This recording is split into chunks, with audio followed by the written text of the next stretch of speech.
기독교의 가장 대표적인 진리는 부활입니다.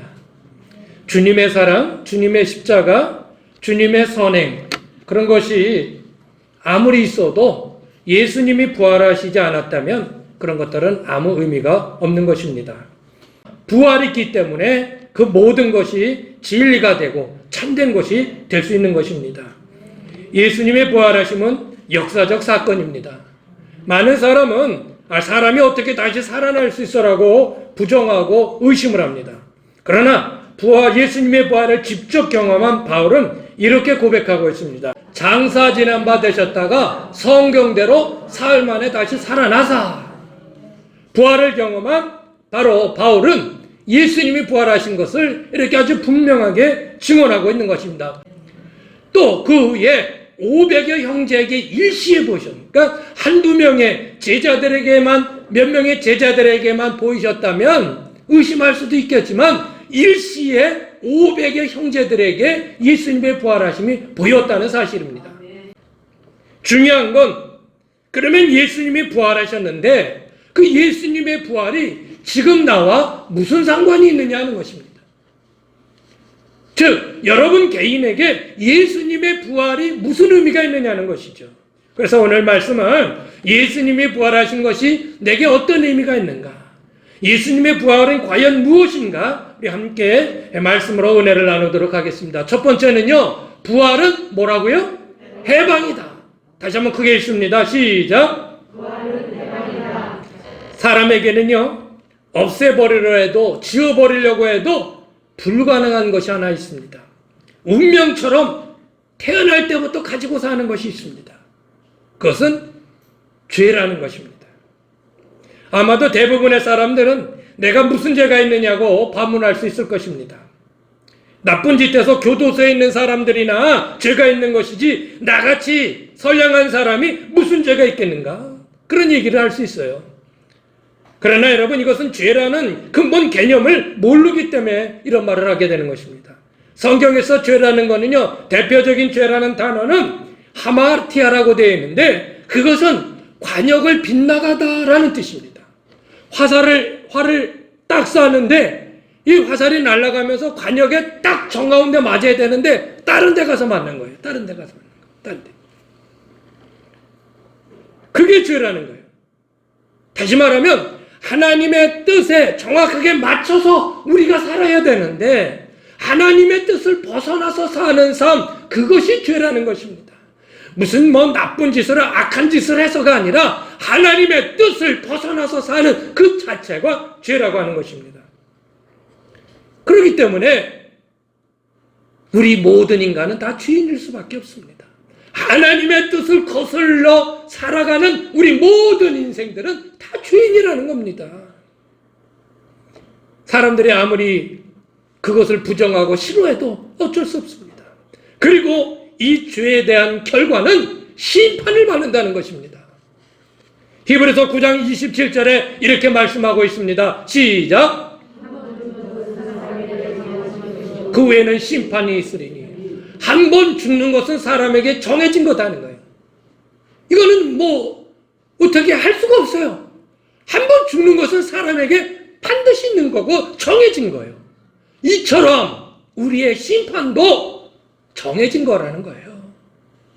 우리 모든 인생이 다 하나님 앞에 심판을 받아야 될 것은 이미 정해진 것이라는 말씀인 것입니다.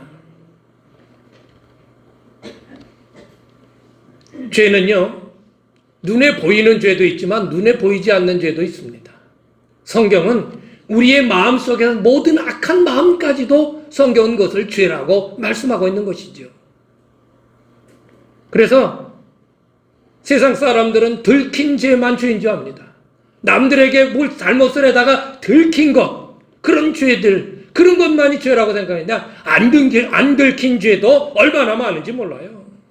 예? 내가 나쁜 짓을 했는데 그게 다른 사람에게 다 들통났습니까? 그렇지 않은 것도 있잖아요. 그러나 하나님은 그것을 다 보고 계시고 결국은 심판하신다는 것입니다.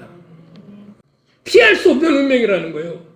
그리고 그 심판의 결과는 영원한 지옥의 형벌인 것입니다. 그런데 하나님은 이 심판을 피할 길을 주셨습니다. 우리의 죄가 용서받을 기회를 주셨습니다. 그것이 바로 그의 아들 예수 그리스도이십니다.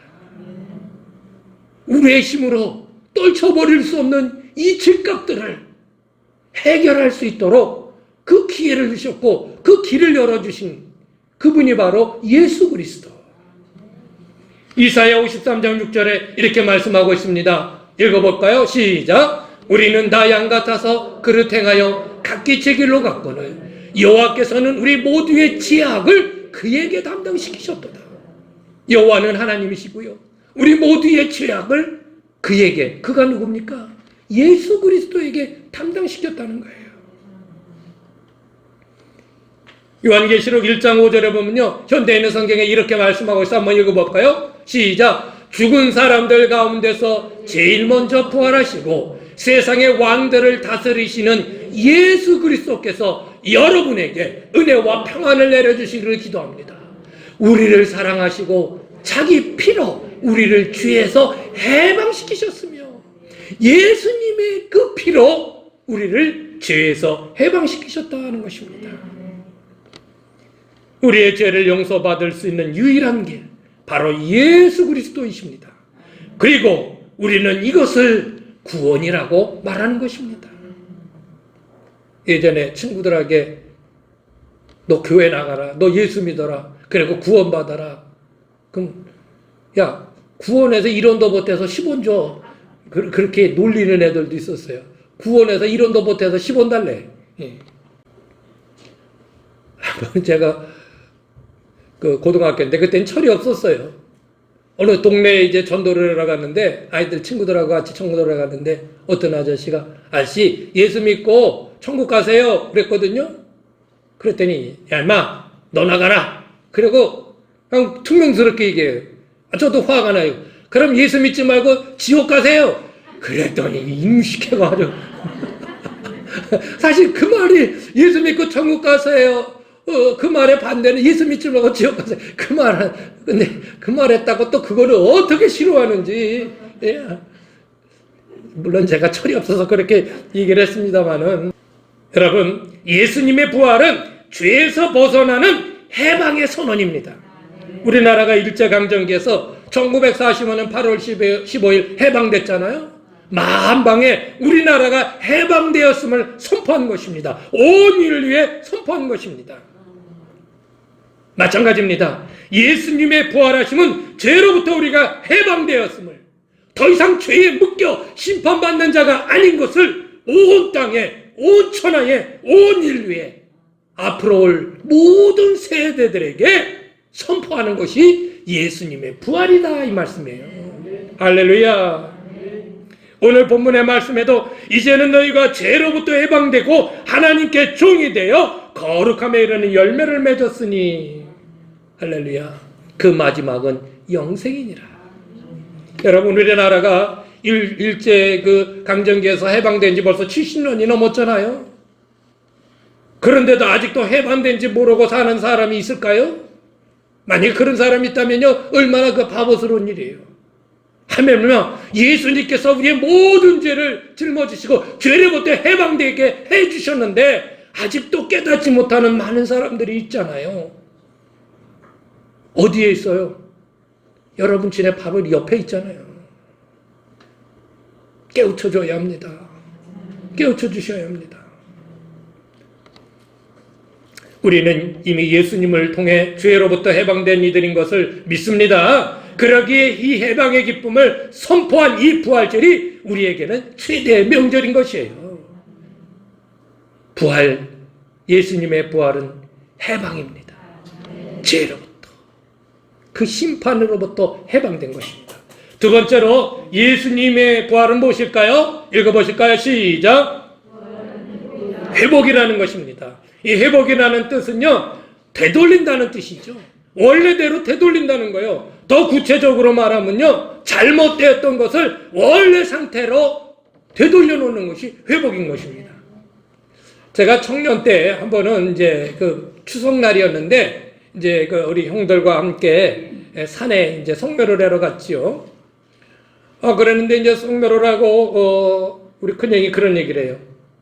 저 산속에 들어가면은 영지버섯이 있다는 거예요. 자기가 안 돼요. 그래서 갔더니 진짜 영지버섯이 있어요. 그래서 영지버섯을 한급 따가지고 그냥 그게 요즘 봐 영지버섯 뭐 그렇게 귀해요. 근데 뭐 그때도 그렇게 귀하지도 않았는데 귀한 것처럼 생각하고 그냥 잔뜩 싸가지고 옷에 이렇게 싸가지고 오는데, 야 이거 일로 내려가면 사람들이 이거 영지버섯 여기 있는 줄 아니까 우리 들킬 테니까 우리 딴 길로 가자고. 내가 길을 알고 있다고. 참 욕심이 있네. 그거 좀 알면 어때요? 그래가지고요 산 쪽에 다른 길로 숲속을 막 뚫고 들어가는 거예요. 근데 숲이 왜 그렇게 그냥 우거진지 그냥 막 소나무 그 사이를 뚫고 아무리 가도 계속 숲이요. 이거를 뚫고 나가면 여기가 될 줄 알았는데 또 숲이고 예 그렇게 2시간 동안을 헤맸어요. 예.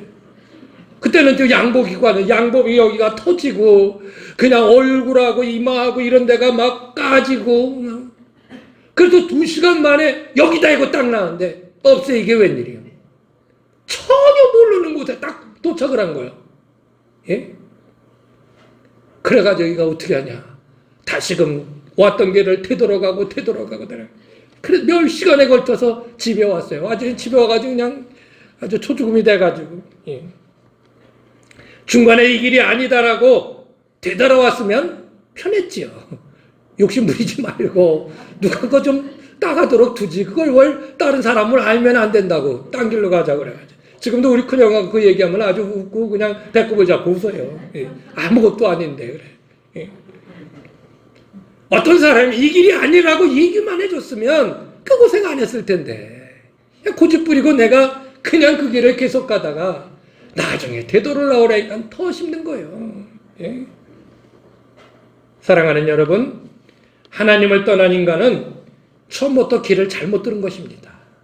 제가 길을 잘못 들은 것처럼 처음부터 하나님을 떠나 산다는 그 자체는 출발이 잘못된 것입니다. 그 길을 가면 갈수록 잘못된 길로 들어서게 되고요. 원래 목적한 길과는 점점 다른 길이 되는 것입니다. 하나님을 떠난 인간은요, 가장 인간의 본질을 놓쳐버린 것이기 때문에 그 길을 가봐야 상처와 피곤함과 괴로움만 더할 뿐입니다. 하나님을 떠나 산다는 그 자체는 근본 본질을 잊어버린 거예요. 예? 초기 기독교를 지나면서 중세 신학과 철학에 아주 지대한 영향을 끼치는 한 사람이 있었는데 그 사람이 라틴어로는 아우구스티누스라고 하는 사람이 있습니다. 그는 신앙의 가정에서 태어났는데요. 태어났음에도 불구하고 젊은 시절에 그는 아주 타락한 삶을 살았습니다. 예. 그래서 그는 이단 종교에도 빠지기도 했고 이 공부 저 공부도 많이 했습니다마는 그는 계속 그런 잘못된 길을 가게 되죠. 그러다가 그가 낙심하여 다시금 하나님 앞에 돌아오게 됐습니다. 그래서 하나님 앞에 돌아오게 돼서 쓴 책이 바로 고백록 혹은 참회록이라고 하는 책입니다. 그 책에서 그는 이렇게 고백을 하고 있어요. 당신은 당신을 향해서 살도록 창조하셨습니다. 우리 모든 인간은 하나님을 향하여 살도록 만들어졌다는 거예요. 우리 마음이 당신 안에서 안식할 때까지 우리는 평안할 수 없습니다. 하나님을 떠나서 그 어디에 있은들 우리는 평안할 수 없다는 거예요. 사랑하는 여러분, 하나님을 떠나 어디도 평안을 누리고 무슨 행복을 누리고 살 수 있는 곳이 있습니까? 세상 사람들은 있다고 생각하고 그렇게 살고 있지요. 그러나 그 결과를 아는 우리들은 그런 것은 없습니다. 그런 것은 없습니다. 인간은 하나님을 떠나서는 그 어느 곳에서 평안을 누리며 살 수 없습니다. 하나님을 떠난 인간은 각종 괴로움에 시달려 살게 됩니다. 이 모든 괴로움의 주범은 악한 영들이, 사탄, 마귀, 더러운 귀신들이 끊임없이 인간들을 죄로 얽매여 놓은 그런 결과 때문에 우리는 살아간들 괴로움만 더할 뿐이라는 것입니다. 약한 영들의 다스림에서 우리는 벗어날 수 없습니다. 이러한 때 예수님은 선포하십니다. 내가 곧 길이요 진리요 생명이니 나로 말미암자거나 아버지께로 갈 자가 없느니라. 예수님이 길이라는 거예요. 예수님이 생명이라는 거예요. 예수님이 진리라는 거예요. 뿐만 아니라 요한복음 14장 20절에 평안을 너에게 주노니 곧 나의 평안을 너에게 주노라. 내가 너에게 주는 것은 세상이 주는 것 같지 아니하니라. 너는 마음에 근심하지도 말고 두려워하지도 말라. 요한복음 14장 27절 오늘 말씀 가서 읽어보십시오. 너에게 평안을 준다. 내가 너에게 주는 평안은 세상에 주는 것 같지 않다. 이 평안은 경험해본 사람만이 압니다. 성령에서 누릴 줄 아는 사람만이 이 평안이 뭔지를 압니다. 예수님의 죄의 문제 해결은 인간의 모든 불행을 끝내고 원래 하나님이 주신 평안과 행복의 상태로 회복시켜 줄 수 있는 기회를 갖게 해주신 것입니다. 할렐루야. 여러분에게 어떤 상처가 있습니까? 어떤 불행한 무거운 짐을 지고 살아가고 있습니까? 여러분을 짓누르고 잠을 못 이루게 하는 그 문제가 무엇입니까? 부활하신 주님을 만나십시오. 그 주님을 여러분의 주인으로 모시고 사십시오. 그러면 우리의 불행했던 모든 것들이 하나하나 해결될 것입니다. 회복될 것입니다. 하나님이 원래 우리에게 주셨던 그 평안과 행복을 다시 회복하며 살 수 있습니다. 부활하신 주님을 만나십시오. 따라해보세요. 부활하신 주님을 만나자. 마지막 세 번째는요. 부활은 무엇일까요? 예, 부활은 소망입니다. 예수님의 부활의 의미를 바울은 이렇게 표현하고 있습니다. 설명하고 있어요. 자, 한번 읽어볼까요? 13절 시작. 만일 죽은 자의 부활이 없으면 그리스도도 다시 살아나지 못하셨으리라. 죽은 자의 부활이 없다면 예수님이 어떻게 살아나셨겠느냐 하는 것입니다.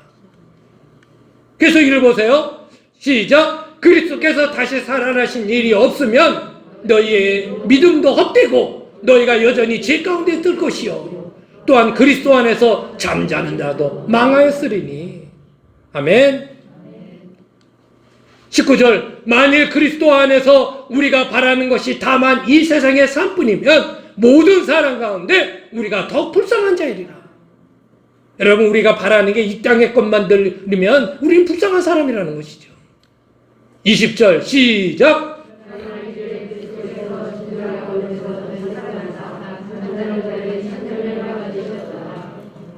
예수님께서 부활하셔서 잠자는 자들의 첫 열매가 되셨다.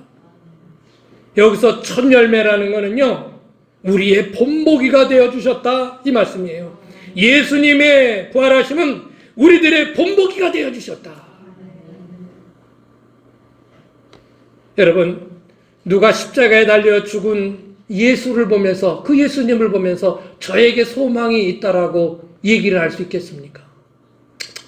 안 돼서 그렇게 이런저런 얘기 많이 하더니 결국 십자가에 죽네. 그러니까 안 됐다고 얘기하지 않겠어요? 그에게 어떤 소망이 있습니까? 아무것도 없죠. 그러나 예수님이 부활하셨기 때문에 그 십자가도 소망이 있는 것입니다. 고난이 올 때마다 모든 고난을 이기시고 부활하신 예수님을 바라보십시오. 그럴 때 소망이 생깁니다. 히브리서 12장 2절을 한번 읽어보실까요? 시작. 믿음의 주여 온전케 하시는 이인 예수를 바라보자. 그는 그 안에 있는 기쁨을 위하여 십자가를 참으사 부끄러움을 개의치 아니하시더니 하나님 보좌 우편에 앉으셨느니라. 주를 섬기는 일이 때론 힘겨울 수 있습니다. 그럴 때마다 하늘 아버지를 끝까지 의지하여 하늘의 영광을 얻으신 부활하신 주님을 바라보십시오. 그리고 하늘의 소망을 가지고 더욱 전진하십시오. 예수님이 부활하심을 바라보면서 우리의 삶이 이 땅에서 끝나지 아니하고 영원한 삶으로 새롭게 부활할 것이라는 소망을 가지고 사십시오.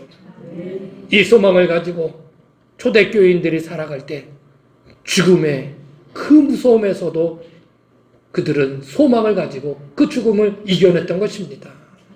할렐루야.